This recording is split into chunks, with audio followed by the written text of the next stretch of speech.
यादव घर के खड़ा बजे, यादव घर के खड़ा बजे, सहू के बजे घानी, बिन भगाए छोड़ा नहीं तो लए टोरी दीवानी। सुकली वाली वो बिन भगाए छोड़ा नहीं मूंगेली वाली, हे सुकली वाली वो बिन भगाए छोड़ा नहीं कुंडा वाली।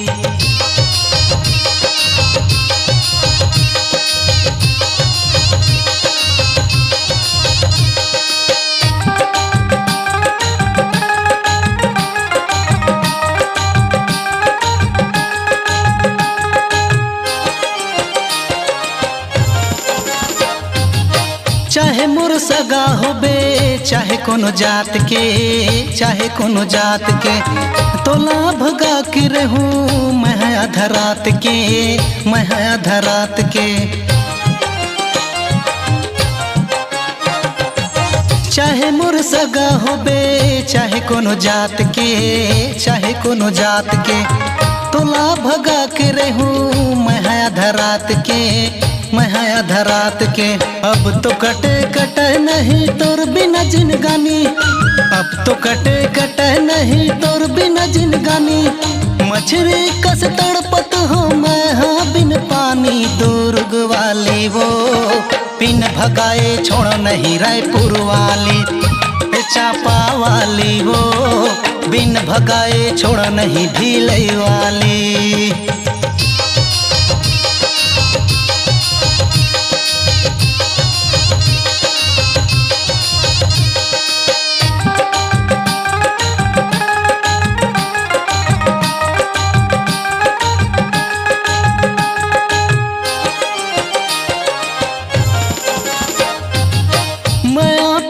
के बाजी मैं लगा के वो मैं लगा के, आज नहीं तकाली रही हो पटाके वो रही हो पटाके।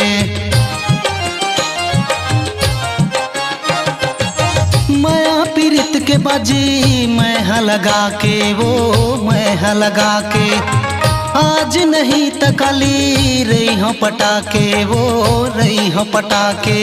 पाजा हूँ मैं हाँ तोला बताहूँ रानी, पाजा हूँ मैं हाँ तोला बताहूँ रानी।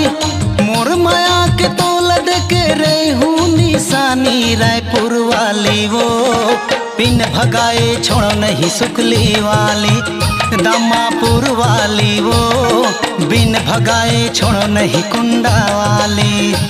अरे यादव घर के खड़ा बजे,